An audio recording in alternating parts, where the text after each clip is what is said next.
मित्रांनो, राष्ट्रवादी काँग्रेसमध्ये मागच्याच वर्षी जुलै महिन्यात 2 गट पडले होते।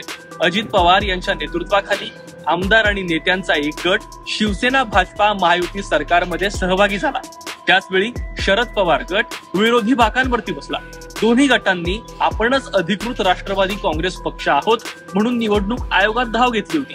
निवडणूक आयोग काय निर्णय देणार याची उत्सुकता होती। आज घडीला बाळासाहेब ठाकरे काही हयात नाही, मात्र शरद पवार राजकारणात आजही सक्रिय आहेत।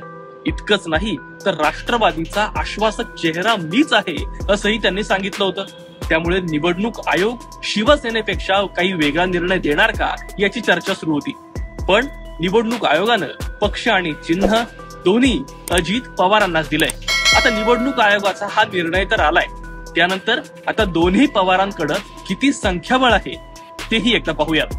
अजित पवारांकडे महाराष्ट्रात 41 आमदार आहेत, नागालँडमध्ये 7 आमदार आहेत, झारखंडमध्ये 1 आमदार आहे आणि महाराष्ट्राच्या विधान परिषदेत 5 आमदार आहेत आणि राज्यसभेमध्ये 1 खासदार आहेत। तर शरद पवारांबरोबर महाराष्ट्रात 15 आमदार आहेत, केरळमध्ये 1 आमदार आहे, महाराष्ट्राच्या विधान परिषदेत 4 आमदार आहेत, लोकसभेत 4 खासदार आणि राज्यसभेत 3 खासदार आहेत। आता दोन्ही पवारांकडचं आत्ताचं संख्याबळ हे असं असलं तरी यामध्ये एक ट्विस्ट आहे बरं का।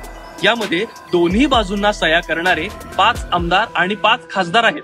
हो, म्हणजेच त्यांच्या भूमिका अजूनही तळ्यात मळ्यात असल्याचं दिसतंय।